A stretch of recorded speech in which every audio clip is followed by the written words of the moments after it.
A reading from the first book of Kings. When Solomon was old, his wives had turned his heart to strange gods, and his heart was not entirely with the Lord his God, as the heart of his father David had been. By adoring Astarte, the goddess of the Sidonians, in Milcom, the idol of the Ammonites, Solomon did evil in the sight of the Lord. He did not follow him unreservedly as his father David had done. Solomon then built a high place to Chemosh, the idol of Moab, and to Molech, the idol of the Ammonites, on the hill opposite Jerusalem. He did the same for all his foreign wives, who burned incense in sacrifice to their gods. The Lord therefore became angry with Solomon, because his heart was turned away from the Lord, the God of Israel, who had appeared to him twice.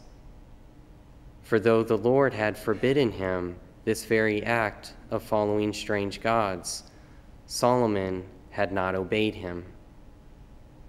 So the Lord said to Solomon, "Since this is what you want, and you have not kept my covenant and my statutes, which I enjoined on you, I will deprive you of the kingdom and give it to your servant. I will not do this during your lifetime, however, for the sake of your father David. It is your son whom I will deprive. Nor will I take away the whole kingdom.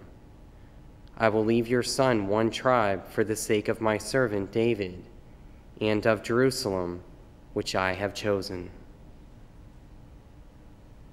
Verbum Domini.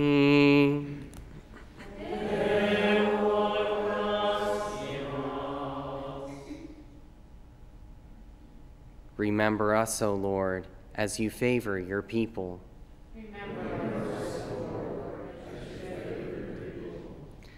Blessed are they who observe what is right, who do always what is just.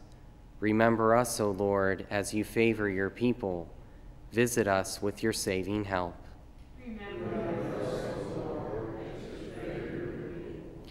But they mingled with the nations and learned their works. They served their idols, which became a snare for them.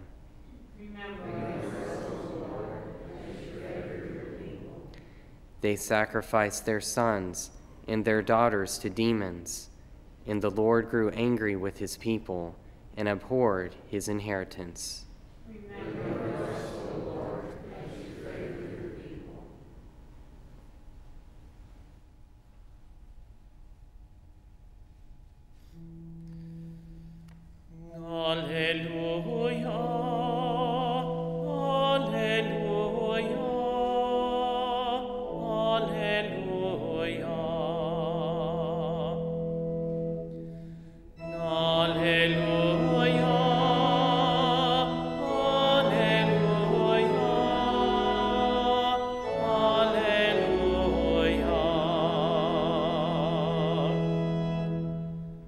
Receive and submit to the word planted in you. It can save your souls. Alleluia, alleluia, alleluia.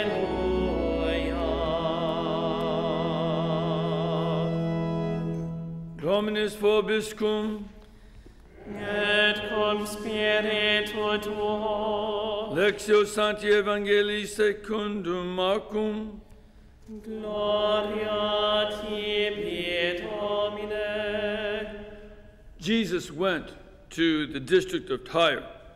He entered a house and wanted no one to know about it, but he could not escape notice. Soon a woman, whose daughter had an unclean spirit, heard about him. She came and fell at his feet. The woman was a Greek, a Syro-Phoenician by birth, and she begged him to drive the demon out of her daughter. He said to her, let the children be fed first, for it is not right to take the food of the children and throw it to the dogs." She replied and said to him, "Lord, even the dogs under the table eat the children's scraps." Then he said to her, "For saying this, you may go. The demon has gone out of your daughter." When the woman went home, she found the child lying in bed and the demon gone. Verbum Domini. Lost tibi Christe.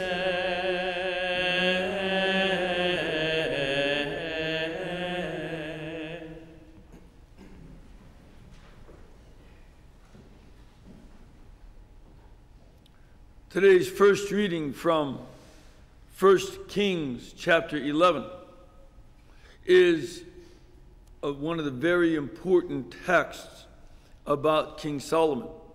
If you remember earlier in Kings, it was mentioned that he had 700 wives and 300 concubines. Obviously, he believed strongly in marriage. He just overdid it. And one of the problems about, well, just to understand, why would he have so many wives and concubines? This was part of the negotiations that would go on in the Middle East. Oftentimes, in making treaties with various tribes that were in the area, that the leader, the leader of each tribe would say, you know, I'll sell you my camels or my donkeys or whatever, my sheep, but also, you know, to make sure that the deal goes nicely, let me also give you one of my daughters. This is my most beautiful daughter, and a king like you deserves to marry her. This was not only treating women like chattel, but it also was treating women as ambassadors, because the wife would then also continue to talk to the king about, you know, why you should continue to buy my father's sheep and goats, etc. So that they would do this kind of negotiation, you know, over pillow talk kind of thing. And that was expected in a harem. Plus, a large harem meant that there would be lots of wives. It would ensure that there would be descendants and that the dynasty would be ensured of continuation. So that's one of the things that was going on. However, you know, these wives were oftentimes foreigners.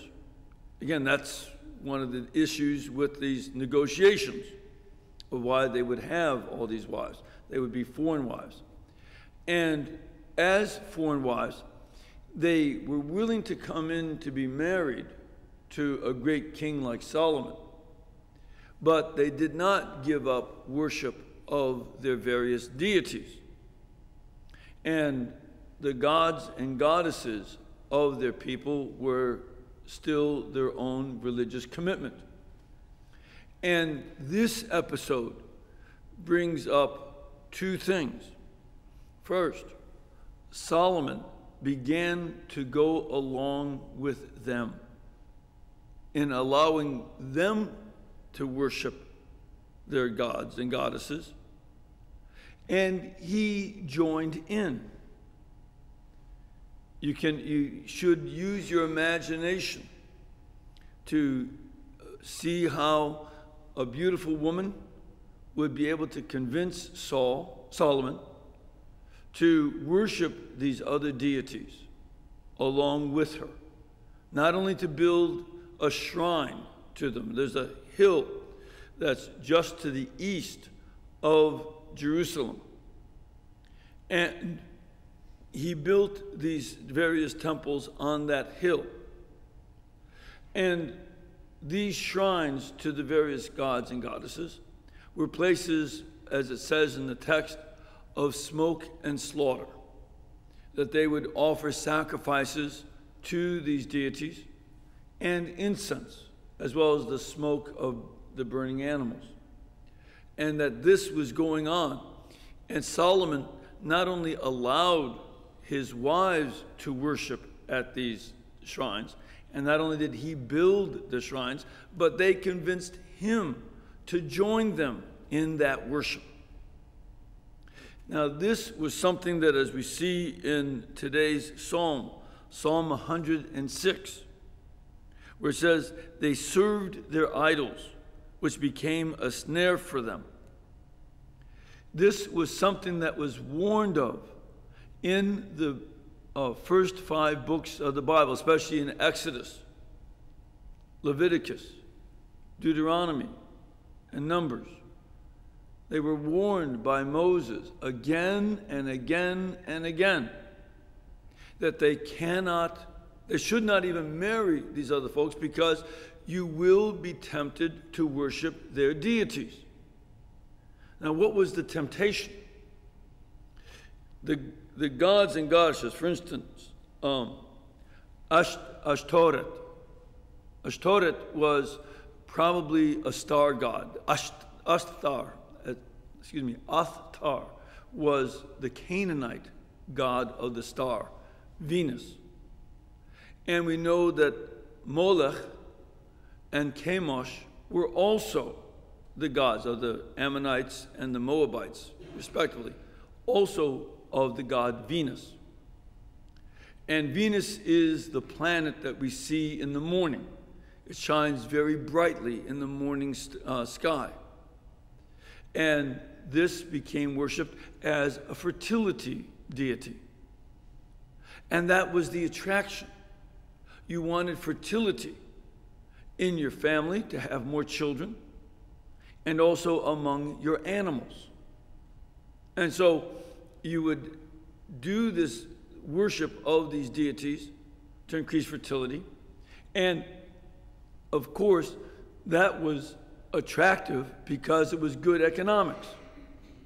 Having more animals, more sheep, goats, donkeys, etc., was good for the economy. Having more children was good for the economy. And so this became very attractive. And Solomon goes along with this and worships these deities, as well as allows his wife to worship them, his wives to worship them. And what we don't see here, but if you continue to read in First and especially in 2 Kings, you see that these same fertility deities show another face. They also become deities, especially Molech and Chemosh. They become deities to which you sacrifice your children. If you really want more fertility, sacrifice a child, and then that's like an investment with the deity. Kill a baby. What they would do is they had furnaces in some of these different deities, and they would burn their children in the furnace of the deity, sacrificing them so they would have more fertility. And one child would be like an investment to get more children from the. If you give the child, the god, one of your children, then the god will give you more children. So that what began as an interest in fertility turned, in the case of the people of Israel as well as their neighbors, into worship of a demonic god that would have them kill their own children. So King Ahaz sacrifices 2 of his sons, and a couple other kings sacrificed their sons. That's why Gehenna becomes a place symbolic of hell. The kings, Ahaz and I think Manasseh, had sacrificed their sons in the valley of Gehenna, and that polluted it in the mind of religious people. This brings out an aspect of the worship of the one God. God does not accept for us to worship other deities as well as the one true God. There's only one deity. He created the stars. The stars are not gods. We may not worship the stars. We may not consult the stars to find out our fortune, because the stars and the planets have nothing to do with our fortune. It stands in contrast to knowing the will of God. And the worship of other deities is absolutely forbidden. And there's no compromise allowed in the worship of other deities, because it also leads to compromise of our morals. And we cannot compromise our moral teaching or our theology. Both of them must be kept intact. And this is going to be one of the things that's a crisis throughout the centuries for ancient Israel. And it becomes a crisis in many situations. We see the modern world calling us to make all manner of compromise with ideologies that are contrary to our faith and morals. This is not new. The 20th century was filled with this.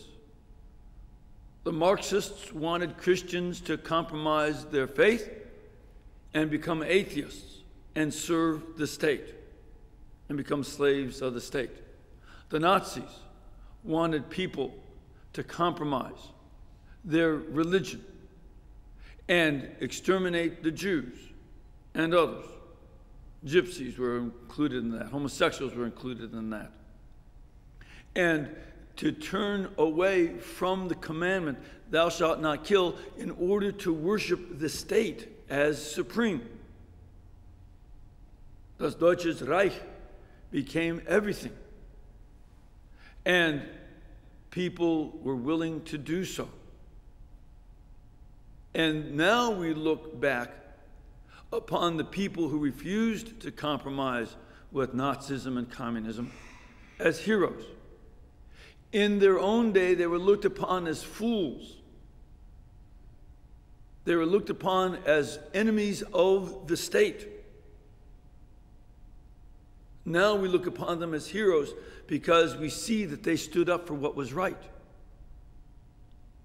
But we have the same kind of things going on when we see various ways in which the culture tries to seduce us, the way Solomon's wives seduced him. They want us to worship monetary success. And if that means giving up your Catholic morals, so be it. You've got to go along with the cultural program of materialism. And that if the culture keeps on beating into us, through the media in particular, that sexual immorality is just the way everybody is going, and that you Catholics and other Christians need to give up your sexual mores, then go along with the program. While those who stick up for chastity before marriage and within marriage are looked upon as fools. And this is something where we have to learn from Solomon's mistake, that we cannot make those compromises with the materialism of the culture where it comes to monetary gain at any cost.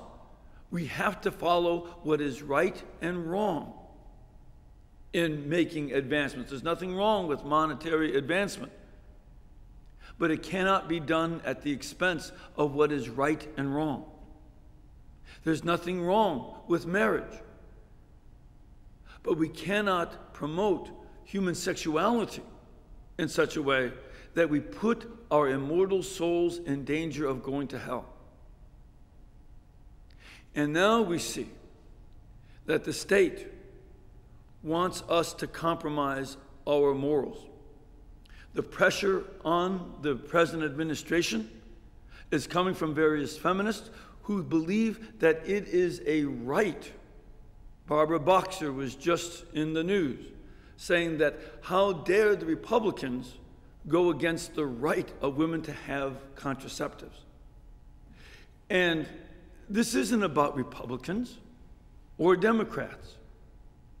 This is about the government trying to infringe on the First Amendment, where we have a right to our religious beliefs, and that we may not compromise our consciences, and that the conscience and the right to religious belief and moral teaching does not come from the state, and it cannot be taken away by the state.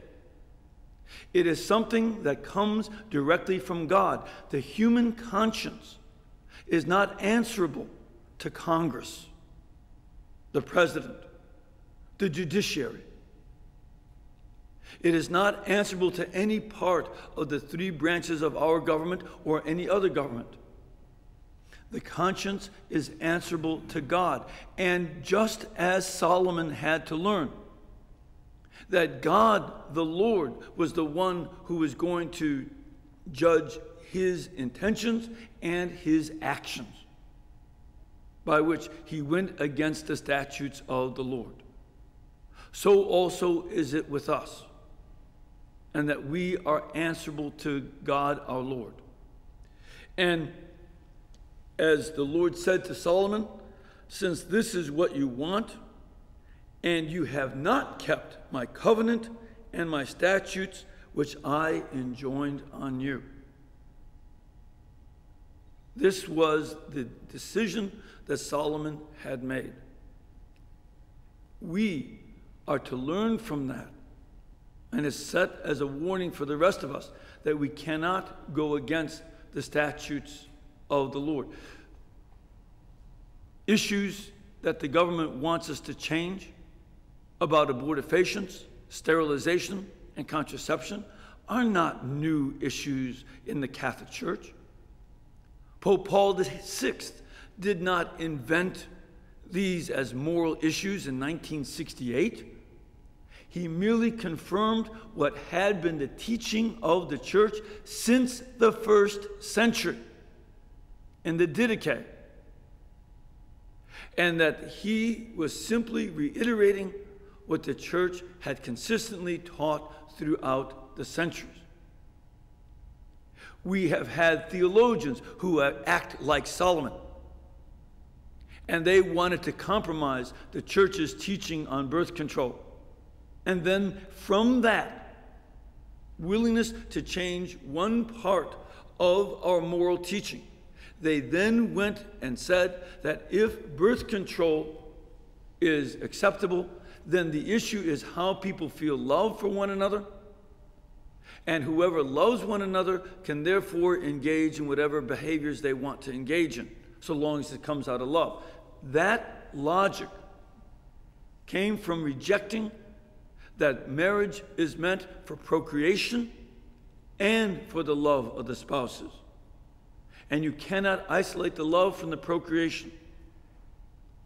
And from that, they then went to allow abortion and other things. And they changed one law, and from that came the changing of other laws, exactly as Pope Paul VI said would happen. And the government wants us to do the same, to compromise on three issues, so that we would then logically be able to compromise on any issue. And this is what we cannot do. Solomon learned that I will deprive you of the kingdom and give it to your servant. One of the men who was in charge of government levies was later made the king of the northern tribes, and they separated in the time of Solomon's son, Rehoboam. We have to learn that we will fall apart as a church community if we compromise what's right. We will not stand with our Lord. God has to be the center. Jesus Christ is the focus point of our church. And that we will have to stand up and encourage one another to stand up, to be faithful to Him and the teachings of the church through all of these difficulties that are bound to happen. And not only stand up for it, but do so with the hopes that we will be able to win the culture over to what is right and not let them win us over to their perspective. That conversion is what we want to see, them coming to us and not us going to them. Let us set that as our own standard and goal as well.